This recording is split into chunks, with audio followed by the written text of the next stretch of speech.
សួស្តីអ្នកទាំងអស់គ្នាស្វាគមន៍មកកាន់ Channel One Sharing ហើយថ្ងៃនេះយើងនឹងទៅបន្តការសិក្សាអំពីមេរៀន C Programming ទាំងអស់គ្នា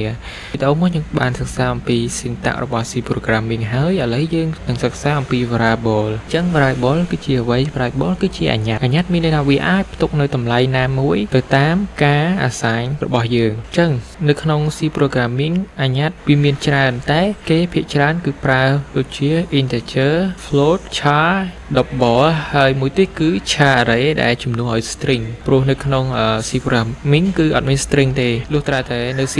បានវាមាន string ឥឡូវខ្ញុំនឹងណែនាំអ្នកទាំងគ្នារបៀបសរសេរ variable ទាំងនោះការ assign ការបង្ហាញតម្លៃរបស់ variable ឥឡូវឧទាហរណ៍ថាយើងចង់ផ្ទុកអញ្ញត្តិមួយឈ្មោះថា age ស្មើអាយុ12ឆ្នាំ integer នេះគឺ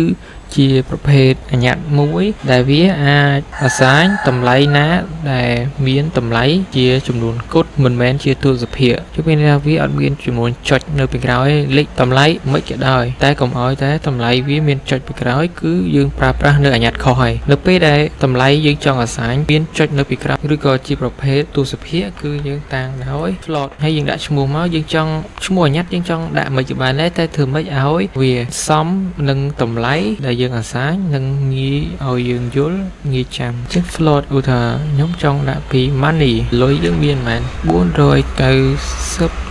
490.50 សេនមួយទៀតអំពី data type ប្រភេទ char data type ប្រភេទ char គឺជា data type មួយដែលអាចផ្ទុកនៅអក្សរតម្លៃជាអក្សរតែមួយតួតែប៉ុណ្ណោះអញ្ចឹងនេះឧទាហរណ៍យើងតាំង char gender ស្មើ male m តំណាងឲ្យ male ទៅចាំថាតម្លៃដែលជាប្រភេទ char គឺត្រូវក្តោបដោយ single quote អញ្ចឹងនៅពេលយើងចង់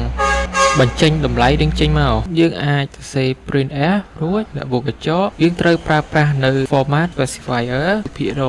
យហើយចំពោះតម្លៃដែលជាចំនួន integer គឺយើងប្រើភាគរយ d ហើយយើងត្រូវ comma យើងដាក់ឈ្មោះ variable នោះ age រីឯអញ្ញត្តិមានតម្លៃជា float គឺយើងត្រូវប្រើភាគរយ f ហើយដាក់ឈ្មោះអញ្ញត្តិនោះចំណែកឯ char គឺយើងប្រើភាគរយ c ហើយដាក់ឈ្មោះអញ្ញត្តិនោះដាក់ឲ្យវាចុះបន្ទាត់កុំឲ្យឃើញជាប់គ្នា cell កន្លែងនេះគឺយើង cell ហើយនឹង run យើងអាចចុចផ្លូវកាត់ក៏បានហើយកន្លែងនេះគឺជា button cell ហើយ run យកតែម្ដងនេះយើងឃើញថា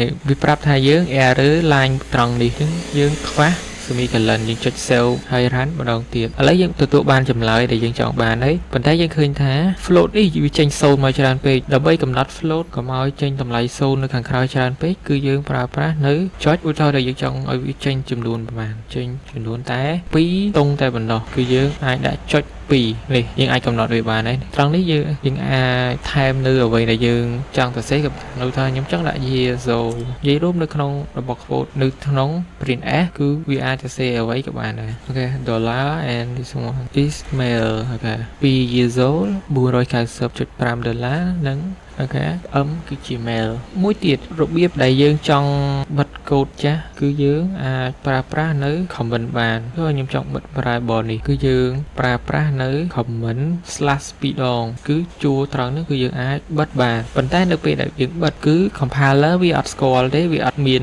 និយាយទៅវាមើលអត់ឃើញតម្រងហើយត្រង់នេះបើសិនបើអញ្ញត្តិមិនទាន់ declare នោះគឺ line ត្រង់នេះគឺនឹង error ជាមិនខានឥឡូវខ្ញុំសាកធ្វើអ្នកទាំងគ្នានេះគឺវាមានន័យថាវាអត់ស្គាល់អញ្ញត្តិ age នោះទេ age នេះព្រោះយើងអត់ទាន់ប្រកាសតើយើងប្រកាសហើយអញ្ចឹង note comment ហ្នឹងគឺគេភាគច្រើនគេប្រើប្រាស់សម្រាប់ note ដូចជា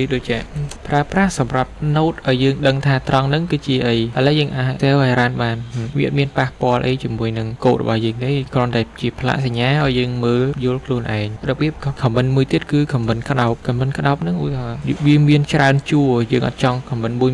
មិញគឺ spell យើងអាចចុច slash ផ្